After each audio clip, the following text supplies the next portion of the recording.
going on, wrestling fans? This is your host, Gina J, here with you for yet another Smackdown Live review. Smackdown Live started out tonight with a little recap and review of the AJ Styles and Shinsuke Nakamura feud that has been going on.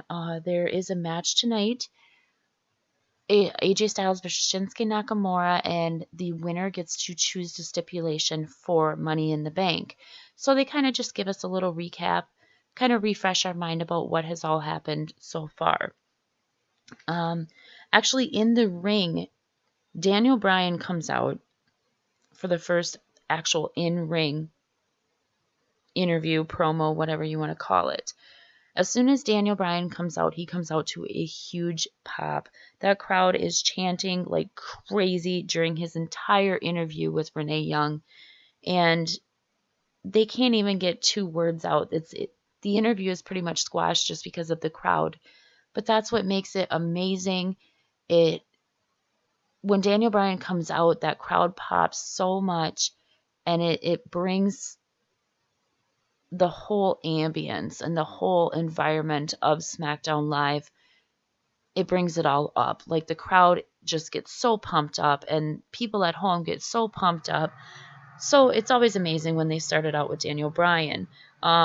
During the middle of the interview, however, Big Cass comes out and starts immediately going after Daniel Bryan. Big Cass cut in my opinion, it was a horrible promo. He was getting tongue-tied the entire time, and he just kind of kept repeating himself over and over again. And then there was one point in time where Big Cass made the mistake of going after Daniel Bryan's family.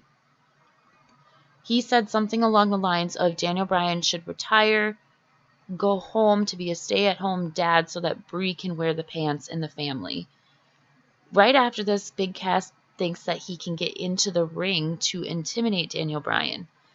Daniel Bryan then goes after Big Cass, starts attacking him, like just beating the living pulp out of him, and then starts targeting his knee. We all know that Big Cass had reconstructive surgery on his knee. He just came back right when Daniel Bryan did. So Daniel Bryan targets that already previously injured knee. The referees end up having to come out. They split him up. Daniel Bryan goes out to the outside of the ring, and we think that he's kind of out there just kind of, breathing, chilling out a little bit. And then he runs around to the side of the ring and goes after Cass's knee yet again. He takes Cass's knee and slams it into the ring post. And then he gets in and he ultimately puts him in a heel hook. If anybody out there has ever been in a heel hook, they hurt like hell. They hurt like hell on a regular person that has not had any kind of knee surgery. I cannot imagine how much pain Big Cass had to have been in having that done on the knee that had been reconstructed. However, ultimately there was a bunch of refs that came out. They pulled the 2 away, and Big Cass kind of tucked his tail between his legs and started running away up the ramp and leaving Daniel Bryan in the middle of the ring. I love this fact that they did this because lately Daniel Bryan has been looking kind of weak against Big Cass just because, they're trying to do the whole size differential thing, kind of like they did between Alexa and Nia. So this it made Daniel Bryan look the way that Daniel Bryan should look. He looked strong, he looked ready, and I can't wait to see these 2 go at it again. The first actual match in the ring was The Bar versus The New Day, with the winning team getting to pick one member from their team to enter the Money in the Bank. Also of note, Miz was also on commentary during this match. The Bar came out really strong. They had Xavier Woods, and they got him into the corner. They kept on. They tagged in and out. They did a really good job of just keeping him in that corner, keeping him away from Big E, and not allowing him to tag in and out. This led to Woods ultimately finally getting a tag to Big E after he dumped Cesaro off of the ring apron on the outside. As I mentioned, the double team was happening the entire match. The Bar was doing a really good job of not only mainly separating Woods from Big E, but at one point in time they did separate Big E from Woods as well. Big E ultimately hit a giant spear to the outside, to Sheamus, to the outside. He flew through the ropes onto the floor, and that allowed Xavier Woods to hit the finisher for a very impressive win. I really, really hope that they choose Xavier Woods to participate in this Money in the Bank ladder match. I say that just because Xavier Woods is so impressive to me. In my opinion, all the matches that the New Day has been in, and this is not to take away from Big E or Kofi Kingston, but if you think back to all of those great matches with the Usos or any other tag team for that matter, it was usually Xavier Woods that would take the brunt of the beating for that team. And he was usually in or around the one who ultimately got the victory for the team. So I think that Xavier Woods would be a brilliant choice for Money in the Bank. And I really hope that they go with him. Next up, we had a really weird promo by the Bludgeon Brothers. This whole backstage promo by these guys is starting to get super annoying to me. It's not really weird anymore, and it's not really creepy either. It's just is, if that makes sense. It's just kind of blank, kind of blah. I'm not scared of them. I'm not intimidated by them. They're losing their star power for me, and I think a lot of that is because they don't get very much face time being the tag team championship, or the tag team champions, excuse me, I can't talk tonight. But being the tag team champions, you would think that they would get much, much, much more face time than what they do. I know that when the Usos were the champions, or even the New Day, they were consistently, almost every week, on television. And the Bludgeon Brothers are on television. They're not in matches. So they're losing their muster, in my opinion. So they really need to do something with them before they fizzle out and, just go away. Next up, we had yet another backstage promo featuring Paige, Mandy Rose, and Sonya Deville, in which Sonya Deville and Mandy Rose kind of attack Paige, tell her that her plan last week didn't work, barring Sonya Deville from ringside didn't prevent Mandy Rose from picking up the win. This ultimately leads to Paige informing Mandy Rose and Sonya Deville that they are in a triple threat match against Becky Lynch for qualifying for the women's Money in the Bank. I don't know, this whole backstage promo thing, this is the second week in a row that SmackDown's done a whole lot of backstage promos. And don't get me wrong, I don't mind some backstage promos, but it's too much.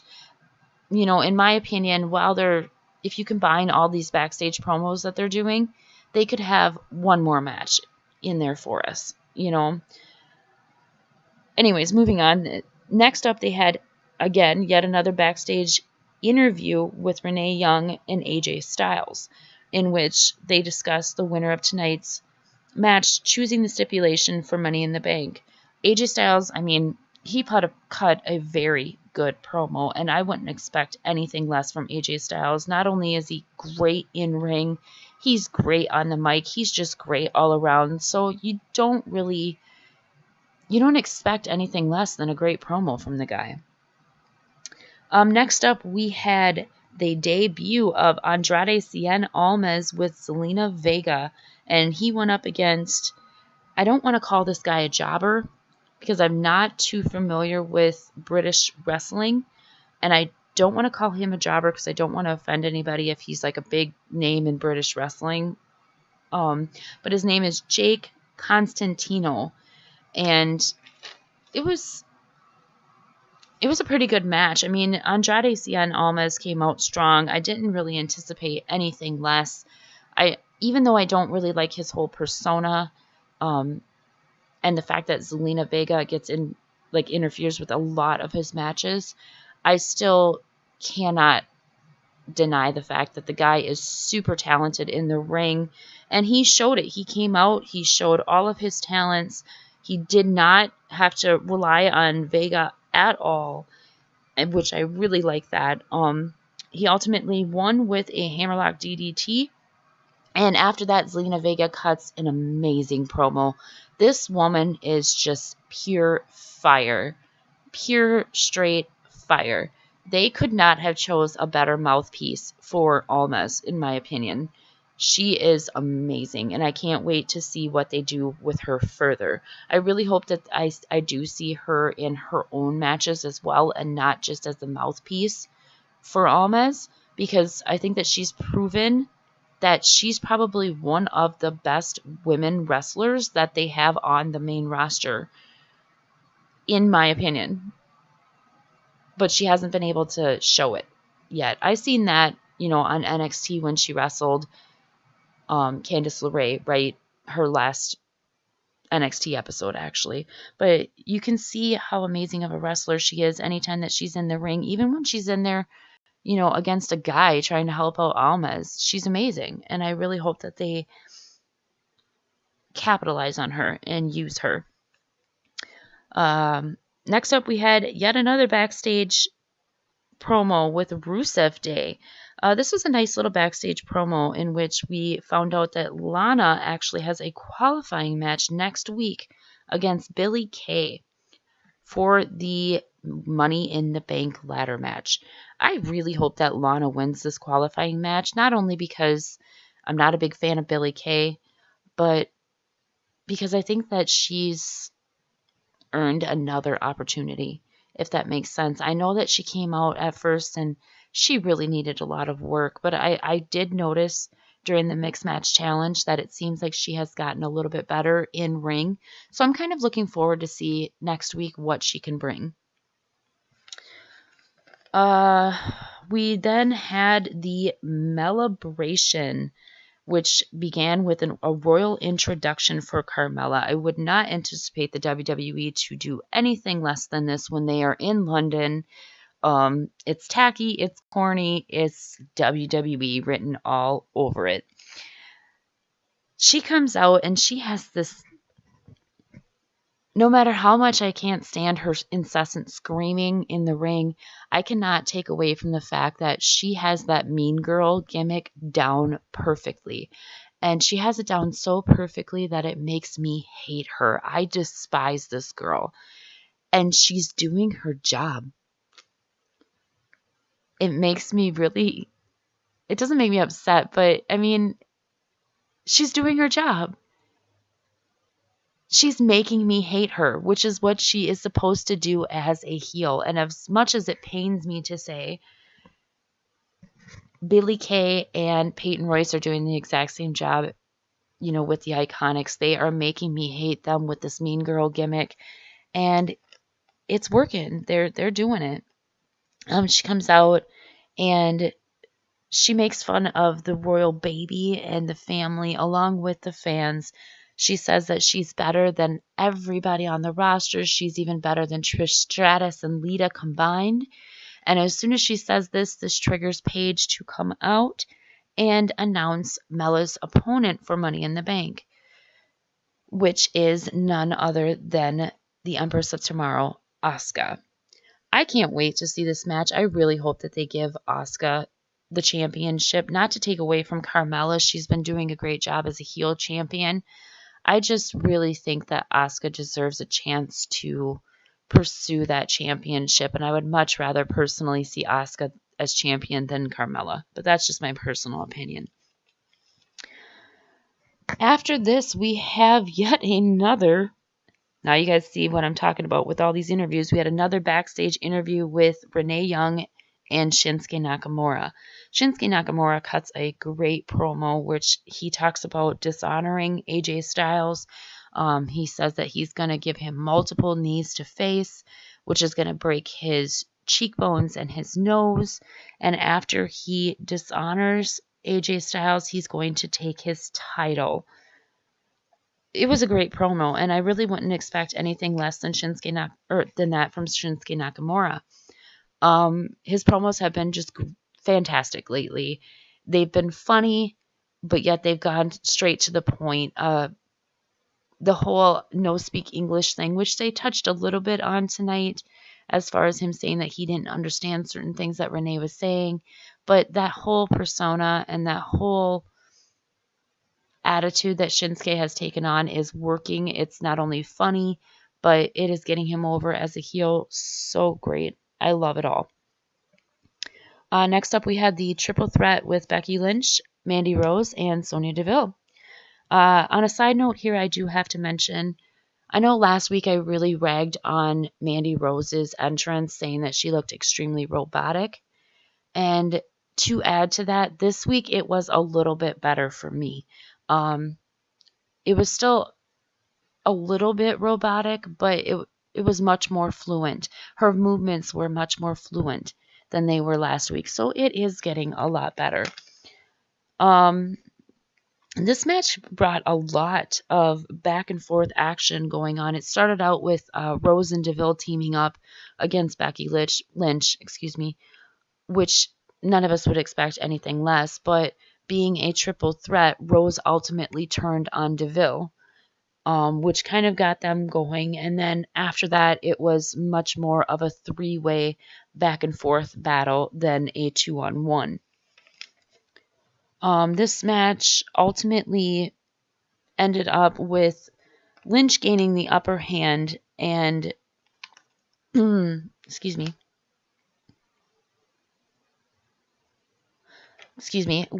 gained the upper hand, and then as she sidestepped a knee from Rose, and that knee actually hit Deville and took Deville out. That allowed Lynch to get in the disarmor, causing Rose to ultimately tap out, and Lynch qualifying for the Women's Money in the Bank match, joining Flair, Moon, and Bliss so far. Next, we had a backstage promo by Samoa Joe. This time he's cutting a promo on Big Cass because they actually have a match coming up next week, which, on a side note, I am really looking forward to. The only thing that I can say about this promo is the same thing that I say about every other Samoa Joe promo. No one cuts a promo like Samoa Joe. That's all I have to say about it. It was a great promo, straight to the point, always is. Then we had an Iconics promo.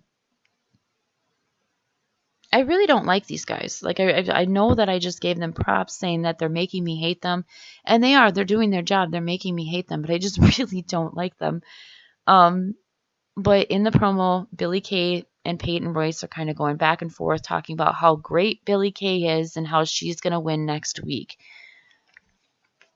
Okay, then we get to the final match of the night, which is AJ Styles versus Shinsuke Nakamura. This was a phenomenal, no pun intended, phenomenal match. It was a phenomenal back and forth match. I mean, literally, these guys went back and forth the entire match. At one point, AJ hit a forearm to Nakamura on the floor, to which Nakamura countered with a sliding knee and a kick on the apron. The crowd was loving it. They were very split. We had lots of Nakamura and lots of AJ Styles chants going on. It was just great. These guys, for me anyway, they delivered much more tonight than what they typically do. At one point in time, Nakamura hit one hell of a kick to AJ Styles' face right in the middle of the ring, which allowed him to put AJ Styles into the Dragon Sleeper, and he had that Dragon Sleeper locked in pretty tight, but AJ was able to get out with a knee to Shinsuke Nakamura's head. There were lots of reversals, as I mentioned. AJ goes for the calf crusher, which is reversed by Nakamura, who goes for the Kinshasa, which is also reversed. It was back and forth the entire match. However, this match ultimately ended. Styles almost hits the ref as he goes off of the ropes for the phenomenal forearm. The ref gets out of the way. AJ is able to stop just in time, but that allows Nakamura to fake a low blow from AJ Styles. So as the confusion's going on from this, and the ref is asking AJ if he, gave Nakamura a low blow, that allowed Nakamura to deliver a reverse exploder into the Kinshasa, which allowed Nakamura to pick up the victory. This means that Shinsuke Nakamura gets to choose the stipulation for their match at Money in the Bank. I am really excited about this match. I really hope that they let these guys go all out. I mean, I saw a little bit more than what they've been putting forward tonight, but I really hope that they just let them loose at Money in the Bank, especially with the special stipulation and Nakamura getting to choose, because I have a feeling that it's going to be a stipulation that you see a lot from New Japan and that you may not see a whole lot of in WWE. So I'm really looking forward to that match at Money in the Bank. But that is all, folks, for tonight's SmackDown Live review. I will see you next week.